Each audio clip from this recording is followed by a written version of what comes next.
తెలంగాణలో 3 రోజుల పాటు వర్షాలు కురుస్తాయని వాతావరణ శాఖ హెచ్చరించింది. పశ్చిమ బంగాళాఖాతంలో ఏర్పడిన అల్పపీడనం ప్రభావంతో 3 రోజుల పాటు విస్తారంగా వానలు పడే అవకాశం ఉందని తెలిపింది.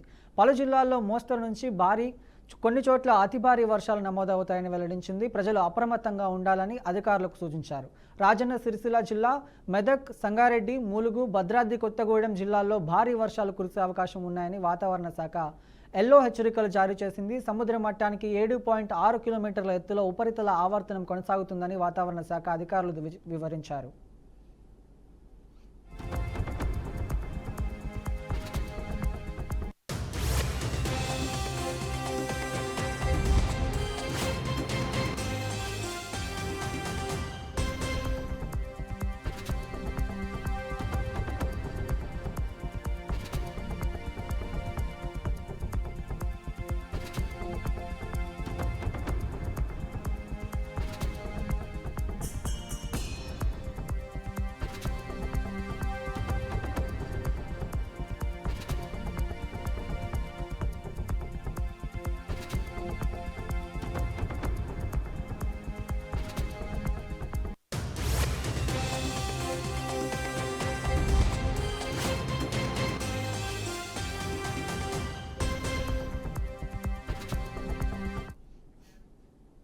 అమెరికాలో ఉన్నత విద్య అభ్యసించాలనుకునే భారతీయ విద్యార్థులతో పాటు ఇతర అంతర్జాతీయ విద్యార్థులకు అమెరికా ప్రభుత్వం కీలక హెచ్చరిక జారీ చేసింది.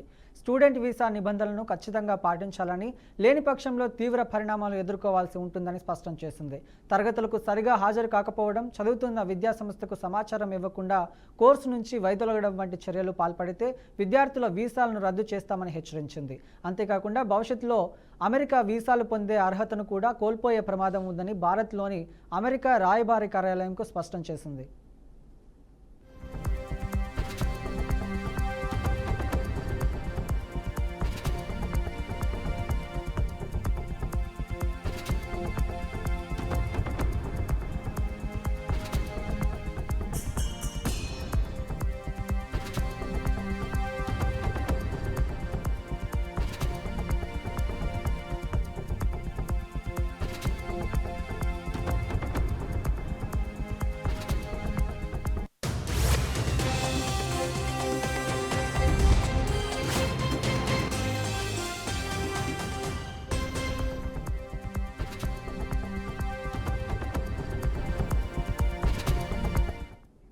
టీడీపీ మహానాడు ఆంధ్రప్రదేశ్ ప్రజల పాలిట ఒక దగానాడుగా మారిందని మాజీ మంత్రి డాక్టర్ శైలజనాథ్ ఆరోపించారు.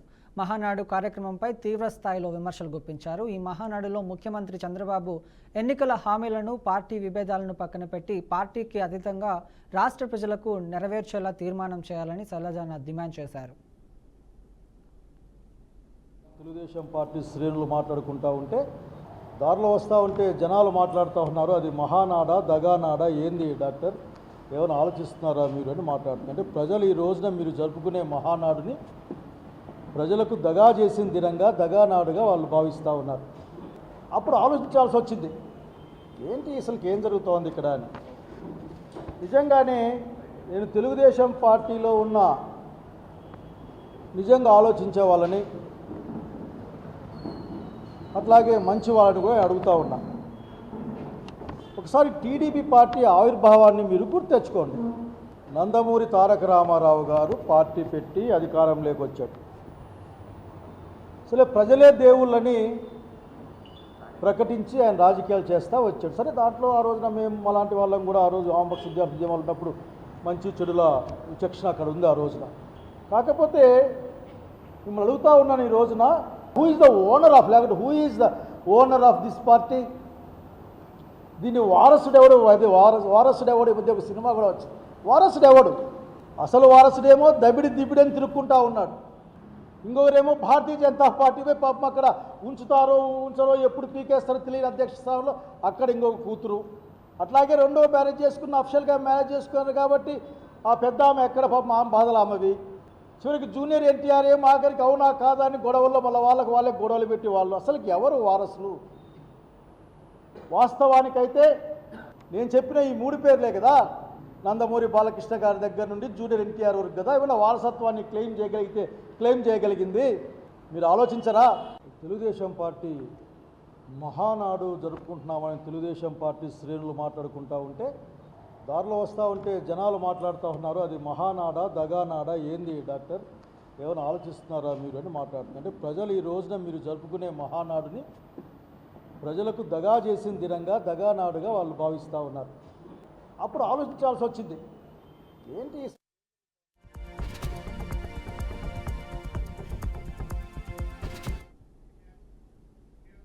పిన్నెల్లి సోదరులకు సపోర్టుగా మాజీ మంత్రి విడుదల రజనీ కీలక వ్యాఖ్యలు చేశారు. మాచర్ల నియోజకవర్గంలో జరిగిన హత్య కేసులో మాజీ ఎమ్మెల్యే పిన్నెల్లి రామకృష్ణారెడ్డి ఆయన సోదరుడు వెంకటరామిరెడ్డిని అన్యాయంగా ఇరికించారని ఆమె ఆరోపించారు.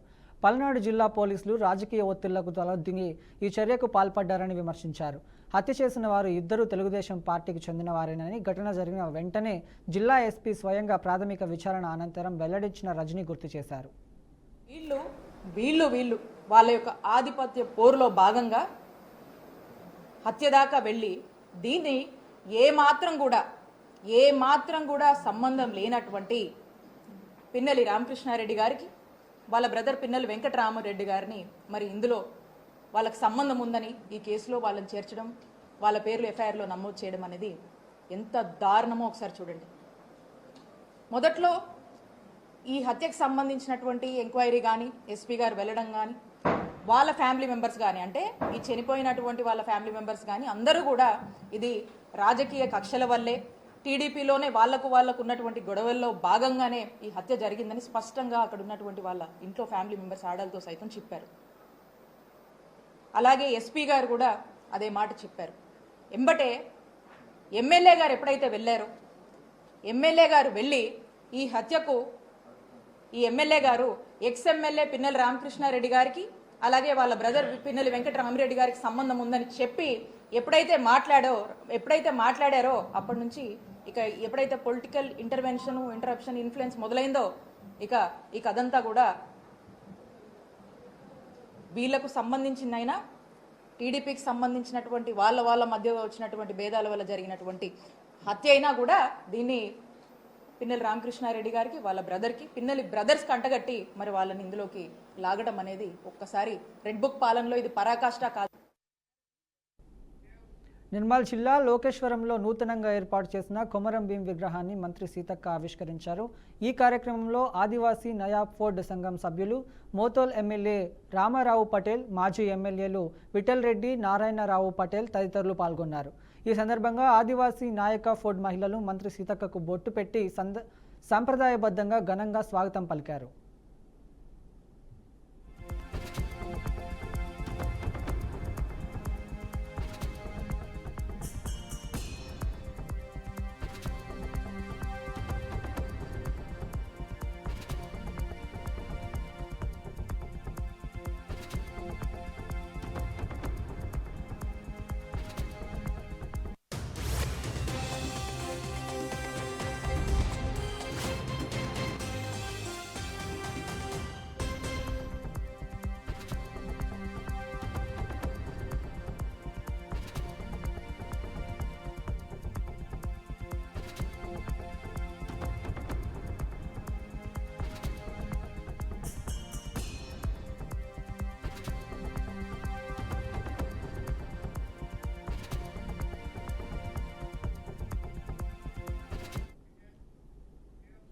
ఉపాధ్యాయులు టెక్నాలజీ ఉపయోగించుకొని బోధించాలని ఎమ్మెల్యే చింతా ప్రభాకర్ తెలిపారు. ప్రభుత్వ పాఠశాలలో అడ్మిషన్లను పెంచే దిశగా కృషి చేయాలని సూచించారు.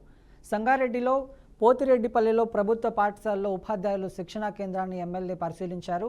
ఉపాధ్యాయులకు జరుగుతున్న శిక్షణ తీరు గురించి అడిగి తెలుసుకున్నారు. సెలవు రోజుల్లో కూడా స్కూల్ అసిస్టెంట్ ఉపాధ్యాయులు, ప్రధానోపాధ్యాయులు శిక్షణ శిబిరాలకు రావడం అభినందనీయమని కొనియాడారు. ప్రైవేట్ పాఠశాలకు ధీటుగా ప్రభుత్వ పాఠశాలలు ఉండే విధంగా కృషి చేయాలని ఎమ్మెల్యే ప్రభాకర్ సూచించారు.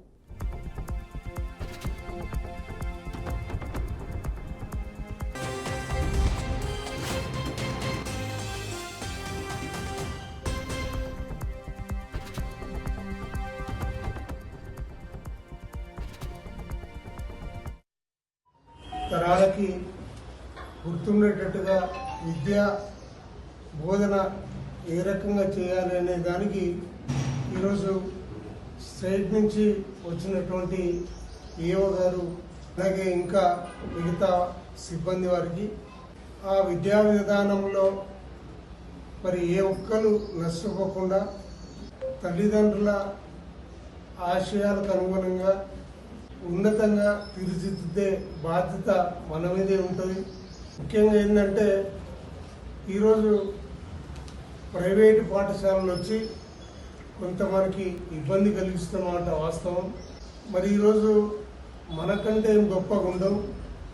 ఈరోజు ప్రభుత్వ పాఠశాలల్లో ఈ పాఠశాలని తీసుకుంటే కార్పొరేట్ పాఠశాల కంటే ధీటుగా ఏమాత్రం తగ్గకుండా ఉన్నటువంటి పరిస్థితి. మరి వాళ్ళ ప్రచారం ఎక్కుండి లోపల డొల్లతనం ఉన్న స్కూళ్ళు ఎన్నో ఉన్నాయి. మరి అట్లా కాకుండా ఈ స్కూల్ ప్రత్యేకంగా ఈ స్కూల్ని ఆదర్శంగా తీసుకునే స్థాయిలో ఉంది. స్ట్రెంత్ బాగానే ఉంటుంది, సిబ్బంది కూడా చాలా బాగా చెప్తారు. మరి అన్ని పాఠశాలలు కూడా మరి అదే స్థాయిలో ఉండి మనకి ప్రభుత్వ పాఠశాల అంటే ప్రైవేటు పాఠశాలకి ఏమాత్రం తీసిపోకుండా ఉన్నదే పరిస్థితి కలిగించి మరి విద్యార్థుల తల్లిదండ్రులకి ఎవరన్నా ఆబ్సెంటిజం ఉంటే ఎందుకు అనే పరిస్థితి మరి గతంలో అయితే ఉండేది. వాళ్ళ ఇంటి వరకు వెళ్ళి మరి వాళ్ళను పలకరించి ఆరోగ్యం బాగాలేక వస్తాడా ఏమి ఇబ్బంది అని తెలుసుకునే పరిస్థితి ఉండే. కానీ ఈరోజు అది కొరబడుతున్నదనే విషయం వాస్తవం. మరి వాళ్ళని కాకుండా మరి స్ట్రెంగ్త్ పెంచుకోవడానికి కొంత మనం ప్రచారంలో కూడా అంతర్జాతీయ వేదికలపై పాకిస్తాన్ కుటీల నీతిని ఎండగట్టేందుకు భారత ఎంపీల బృందం విదేశాల్లో పర్యటిస్తోంది. కువైట్లో పర్యటిస్తున్న ఎంపీల బృందంలో ఎంపీ అసదుద్దీన్ ఓవైసీ కూడా ఉన్నారు. పాకిస్తాన్ ప్రధాని షహజాబ్ షరీఫ్, ఆ దేశ ఆర్మీ చీఫ్ అసీద్ మునీర్లపై ఓవైసీ తీవ్ర వ్యాఖ్యలు చేశారు. కనీసం కాఫీ కొట్టడం కూడా రాని దద్దమ్మలంటూ ఎద్దేవా చేశారు. భారత్కు వ్యతిరేకంగా జరిగిన సైనిక చర్చకు సంబంధించి తప్పుడు జ్ఞాపికను ప్రదర్శించడంపై ఆయన మండిపడ్డారు. స్టూపిడ్ జోక్స్ అంటూ షూటిగా విమర్శించారు. భారత్ చేపట్టిన ఆపరేషన్ సింధూర్కు ప్రతిగా తాము ఆపరేషన్ బున్యామ్ ఉన్ మార్సూఫ్ నిర్వహించామని, అందులో విజయం సాధించామని చెప్పుకునేందుకు పాకిస్తాన్ ప్రయత్నిస్తుందని మండిపడ్డారు.